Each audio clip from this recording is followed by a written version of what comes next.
A wave of mourning swept across the political and cultural landscape of Tripura today as the mortal remains of the late Assembly Speaker Viswabandhu Sen were brought back to the state.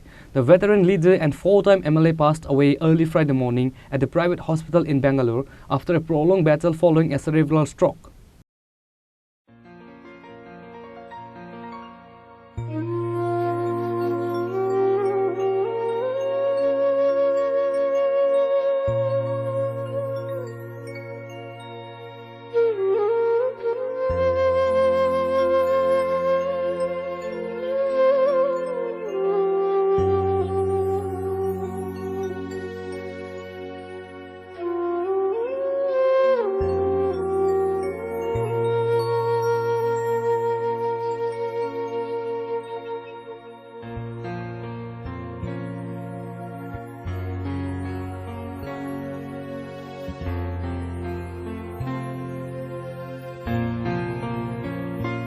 The body of the late speaker arrived at Maharaja Bir Bikram Airport on Saturday morning via a special flight. He was received with high honours by Minister Sudhanshu Chaudhary, State BJP General Secretary Bhagavan Das and other high-ranking officials. Draped in the national flag, his casket was taken in a solemn convoy to the Tripura Legislative Assembly premises.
A sea of dignitaries gathered to pay their final respects, including Governor Indra Sena Reddy Nalu, Chief Minister Dr. Manik Shah, LOP Jitendra Chaudhary, Cabinet Ministers Ratan Lal Nand, Pranajit Singh Roy, Santana Chakma, Tinku Roy, Sudhanshu Das, Animesh Debarma, Shuklacharan Nuatia, and among others. In a moving tribute, the TSR accorded with a guard of honor and a gun salute to the departed leader.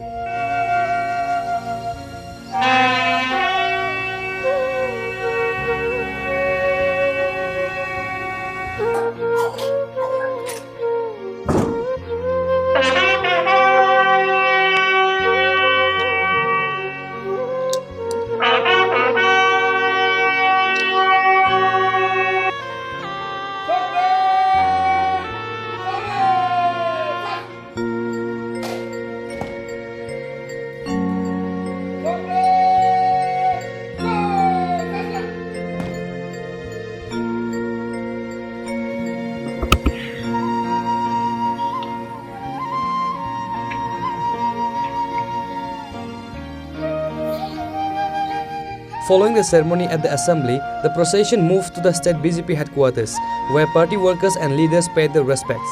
The convoy then departed for his hometown, Dharmanagar, where his last rites will be performed with full state honors.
Governor Indrasena Reddy Nalu stated he was a powerhouse of the North District and a four-time MLA.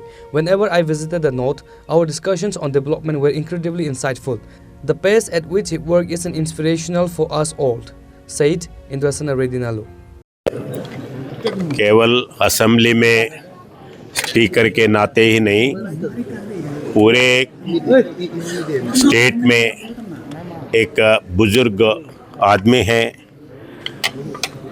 4 time MLA रहे हैं और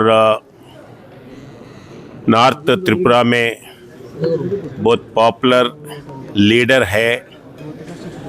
मैं कभी भी tour पे त्रिपुरा जाते हैं तो पर्सनली मिलते थे और डेवलपमेंट के बारे में, ज़िला के बारे में, उनके कॉन्स्टिट्यूंसी के बारे में बात करते थे।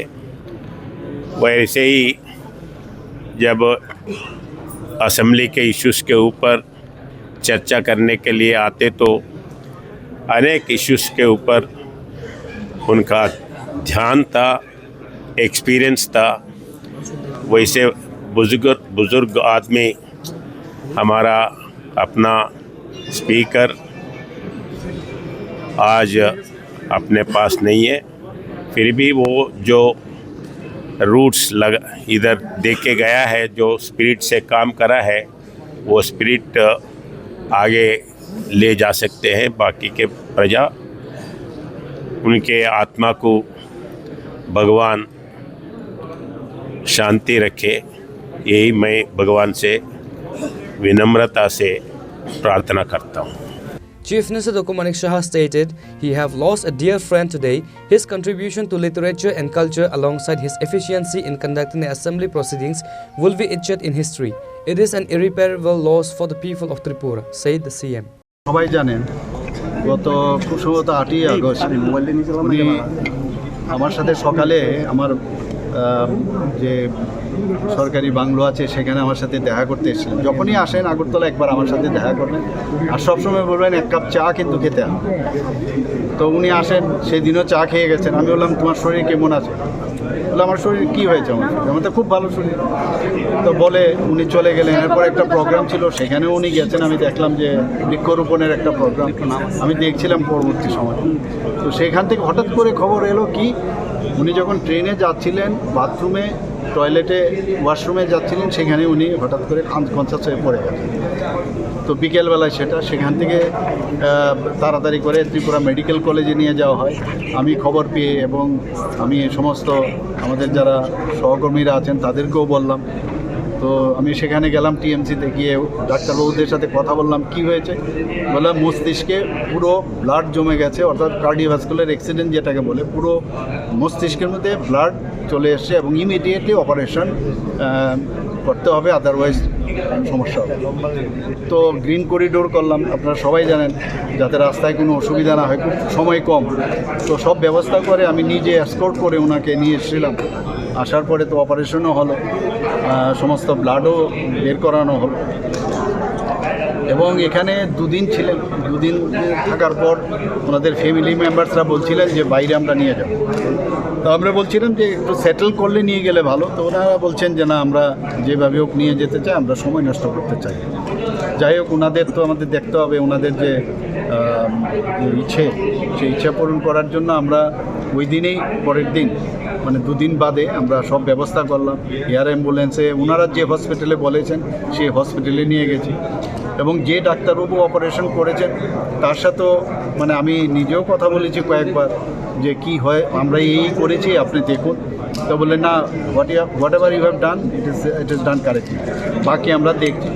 এবং ওই ডাক্তারবাবু এখানে এসেছিলেনও, আমার সাথে দেখাও করেছিলেন, একটা সেমিনারে এখানে এসেছিলেন, আমার সাথে দেখা করেছিলেন এবং টাইম টু টাইম কন্টিনিউয়াস আমার সাথে। আজকে মানে 139 ডেজ বা 140 ডেজ হলো এই মানে যেভাবে উনি জীবন যুদ্ধে, যেভাবে শারীরিক যুদ্ধে যেভাবে উনি ফাইট করেছেন সেটা বলার অপেক্ষা রাখে না।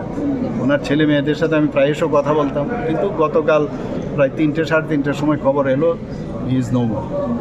তো আমাদের জন্য একটা বিরাট লস এবং আপনারা জানেন ও এক তো শুধু উনি আমাদের পার্টির একজন বরিষ্ঠ যে নেতৃত্ব না, উনি কিন্তু এখানে স্পিকার হিসাবে ওনার যে দায়িত্ব সেটা আমরা দেখেছি। যেমন ওনার মধ্যে সেন্স অফ হিউমার ছিল এবং ইন্টেলেক্ট যা বলতে এটা সেই ইন্টেলেক্টও ওনার মধ্যে ছিল। সাহিত্যের সাথে ওনার সংস্কৃতির সাথে উনি যুক্ত ছিলেন, নাটকে যুক্ত ছিলেন, যাত্রা করতেন, কবিও ছিলেন। আমি শুনেছি উনি কবিতাও লিখেছেন। 1971-এ আমি যখন এমবিবি কলেজে আমি পড়াশোনা করি, আমি সায়েন্স স্ট্রিমে ছিলাম, ও আর্টস স্ট্রিমে ছিল, তখন থেকে ওর সাথে পরিচয়। এর আগেও আমার সাথে পরিচয় ছিল। একদম মানে একজন বন্ধুকে হারালাম, আর ত্রিপুরাবাসীর জন্য একটা বিরাট লস হলো।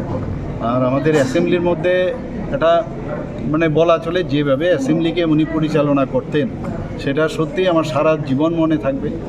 এবং এরকম একজন বন্ধু আমরা হারালাম। ত্রিপুরা মানুষের তো লস হলেই, ব্যক্তিগতভাবে আমার একটা বিরাট লস হলো।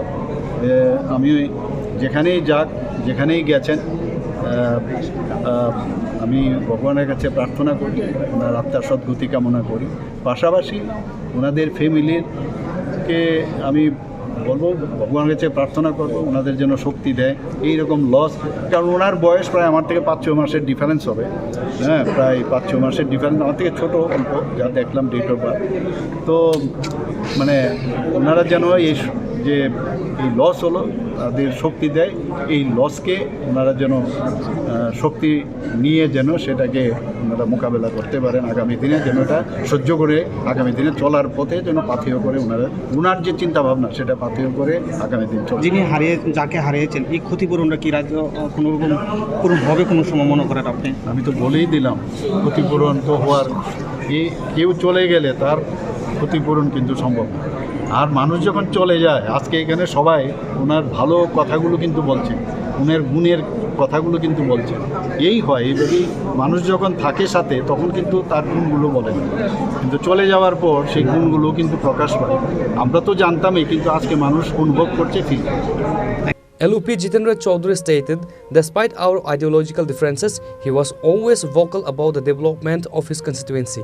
He was a dedicated representative of the people, said Jitendra Chaudhary. আমাদের মাননীয় অধ্যক্ষ প্রয়াত হয়েছেন। শুধু অধ্যক্ষ বা আমি এই হাউসের একজন সদস্য হিসেবে না, অর্থাৎ বর্তমান হাউস যে মাননীয় অধ্যক্ষ তিনি যখন প্রথম এই সভায় সদস্য হয়ে আসেন, সম্ভবত আমি তার আগের টার্ম থেকেই এই বিধানসভার সদস্য ছিলাম। কাজে তার সাথে আমার পরিচিতি দীর্ঘদিনের। তো তখন আমি ছিলাম এই ট্রেজারি বেঞ্চে, তিনি ছিলেন বিরোধী বেঞ্চে। তো স্বাভাবিক রাজনীতিতে মতাদর্শগত, কর্মসূচিগত ফারাক, তর্ক বিতর্ক হয়। আবার যখন তিনি অধ্যক্ষ হয়ে আসেন এবং আমি দ্বিতীয় এই পর্বে বিধানসভার সদস্য হই, তখন তিনি ট্রেজারি বেঞ্চের পক্ষে, যদিও স্পিকারকে ট্রেজারি বেঞ্চ বলা হয় না, তিনি নিরপেক্ষ কাগজে পত্রে, আমি বিরোধী বেঞ্চে। তো স্বাভাবিক মতাদর্শগত রাজনীতিগত ফারাক এখনও, কিন্তু ব্যক্তিগতভাবে সেই শুরু থেকেই তার সাথে হৃদ্যতা ছিল। এবং তিনি যখন বিধায়ক ছিলেন, একটা যাত্রা গান বা এই সাংস্কৃতিক অঙ্গনের সাথে সম্পৃক্ত, তখন দেখতাম তিনি নিজের স্বরচিত এই কবিতা বা এরকম ডঙ্গে খুব সুন্দরভাবে তার বিধানসভা এলাকার বা রাজ্যের কথা তিনি বলতেন। আমরা বরঞ্চ উনি তার সেই কবিতা ডঙ্গের মধ্য দিয়ে যে তখন ট্রেজারি বেঞ্চকে, সরকারকে সমালোচনা করত, এতে যে ওনাকে থামিয়ে না দিয়ে উৎসাহ দিতাম, আরও বলুন। অর্থাৎ তার কাব্যিক যে গুণ, এটা যে সবাই যেন আমরা তার মধ্য থেকে একটু মানে রস আমরা গ্রহণ করতে পারি, এরকম ছিল। আর তিনি যা চেয়েছিলেন তার বিধানসভা কেন্দ্র ধর্মনগরের জন্য সবটাই পেরেছেন, কথা বলবো না, যে নিজ বিধানসভা এলাকার জন্য খুবই সোচ্চার ছিলেন। যেমন একটা কথা তিনি সবসময় বলতেন যে ধর্মনগরে এই রেলের ডিভিশন করতে হবে, তারপর সেখানে রেলের রিক্রুটমেন্ট সেন্টার করতে হবে ইত্যাদি বলতেন। যে হোক, এটা কেউ চাইলেই যে সবটা করা যায় তা হতো না, সেভাবেই তিনি চেষ্টা করেছেন। যাই হোক, এখন এই মেয়াদে তিনি অধ্যক্ষের ভূমিকা পালন করছিলেন। আমি বিরোধী দলের নেতা, তো সেই হিসাবে আমরা বিরোধী দল তো চাইবই সবসময়, শুধু নিজেদের বিধানসভা কেন্দ্র না, গোটা ত্রিপুরার যে কথা বলার জন্য। এটাই সর্বকালে বিরোধী বেঞ্চ যারা, তাদের দায়িত্ব। সরকার ইচ্ছে করলেও তার দুর্বলতার কথা বলতে চাইবেন না, বরঞ্চ এটাকে আড়াল করবেন। আর বিরোধীদের দায়িত্ব হলো যে গোটা জনগণের কথা বলার জন্য। তো সেদিক থেকে স্পিকার তথাকথিত নিরপেক্ষ হলেও তার একটা বাধ্যবাধকতা আছে, সব সময় সেরকমভাবে সময় দিয়ে উঠতে পারেন না। এতে ওনার সাথে অনেক বাক্যের বিনিময়ও হয়েছে, কিন্তু ব্যক্তিগতভাবে আবার সেই একই রকমের সম্পর্ক সবসময় ছিল। তাই আমি বলতাম ওনাকে যে তিনি যখন ছিলেন, এই কংগ্রেস দলের ছিলেন, পেছনের বেঞ্চে বসতেন।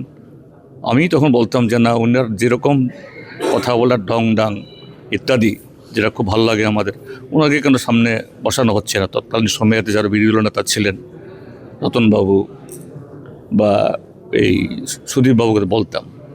তো তিনি এটা মনে রেখেছেন। যখন স্পিকার হন, একদিন আমাকে ডেকে নিয়ে যান ওনার ঘরে, কয় জিতেনবাবু না, জিতেনবাবু না, আমাকে জিতেনদা বলে রাখতেন, যদিও আমার উনি বয়স অনেক বড়। তো আপনার একটা সদিচ্ছা আমার প্রতি ছিল বলেই আমি আজকে স্পিকার হয়েছি। আমি তোমার তো মনে করতে পারছি না তো কীরকম না। আপনি অনেক সময় বলতেন আমাদের নেতাদেরকে, কেন আমাকে নেতা বানানো হচ্ছে না, কিন্তু তারা করেননি। কিন্তু আপনি ঠিক চিনেছেন, এই জন্য আজকে আমি এই চেয়ারে। যাই হোক, এরকম অনেক টুকরো টুকরো এই কী বলে স্মৃতি ভেসে উঠছে। আজকে তিনি নেই, খারাপ লাগছে। আমি তার পরিবার পরিজন, তার বিধানসভা এলাকার মানুষ সবার প্রতি সমবেদনা জ্ঞাপন করছি এবং তার প্রতি গভীর শ্রদ্ধা জ্ঞাপন করছি। MLA Ratan Chakrabarti said, "Our friendship dates back to our college days. I was the one who encouraged him to join politics. Beyond his political persona, he was a brilliant cultural talent. His absence creates a deep personal and political vacuum." আসলে আমার speaker হওয়ার সময়টার ব্যাপারের চাইতেও, ও যখন ছাত্র ছিল, এমবিবি কলেজে পড়াশোনা করে, হস্টেলে ছিল, ওদের পরিবারের সঙ্গেও আমার দীর্ঘদিনের সম্পর্ক এবং ওকে রাজনীতিতে আমি টেনে আনি। একটু চঞ্চল ছিল, তাহলেও প্রতিভাবান ছিল। বিভিন্ন ক্ষেত্রে ওর যথেষ্ট নলেজ ছিল, নাটক, অভিনয়, এই সমস্ত দিকে, মানে সাংস্কৃতিক অঙ্গনে ওর যাতায়াত ছিল। আর ছাত্র হিসেবেও ছাত্র রাজনীতির সঙ্গে জড়িয়ে আমার নেতৃত্বেই কাজ করেছে দীর্ঘদিন। তার পরবর্তী জীবনে এসে শেষ পর্যন্ত আবার বিধানসভায় এসে আমি অধ্যক্ষ ও উপাধ্যক্ষ, একটা গভীর এবং নিবিড় সম্পর্ক ছিল ওর সঙ্গে। এবং ও যেই বাড়িতে বিয়ে করেছে, আমার বন্ধুর ছোটো বোনকে বিয়ে করেছে। ওর শ্বশুরবাড়ির দিকেও রিলেশন, ওর দিদি যিনিও প্রয়াত হয়েছেন, উনিও আমাদের সঙ্গে একসঙ্গে কংগ্রেস রাজনীতি করেছেন। তো সেই হিসেবে মানে দীর্ঘদিনের সম্পর্ক, কি বলবো। তো আজকে স্বাভাবিকভাবেই ওকে হারানো আমার ব্যক্তি পারিবারিক জীবনে যেমন একটা গভীর শূন্যতা তৈরি করবে, তেমনি রাজনীতিতেও ওর যে ডাইনামিজম, ওর যে তীক্ষ্ণতা ছিল, সেটার অভাব দীর্ঘদিন অনুভূত হবে। আমি ওর বিদেহী আত্মার শান্তি কামনা করি এবং যাদেরকে রেখে গেলেন, ওনার স্ত্রী, ছেলে মেয়ে, পরিবারবর্গ, সবাইকে, স্বজনদের আমার আন্তরিক সমবেদনা রইল। ঈশ্বর ওকে শান্তি দিন। Likewise, Minister Animesh Debarma also paid his respect and last tribute to Mr. Sen and shared about his legacy. খুব প্রিয় ভাজন ব্যক্তি, আমার সাথে ওনার প্রায় 25 বছরের পরিচয়। শুরু থেকেই খুব মিষ্টভাষী লোক ছিলেন উনি। আমি যখন এমএলএ ছিলাম উনি এমএলএ ছিলেন না, উনি যখন এমএলএ ছিলেন আমি এমএলএ ছিলাম না, তবু আমাদের কথা হয়।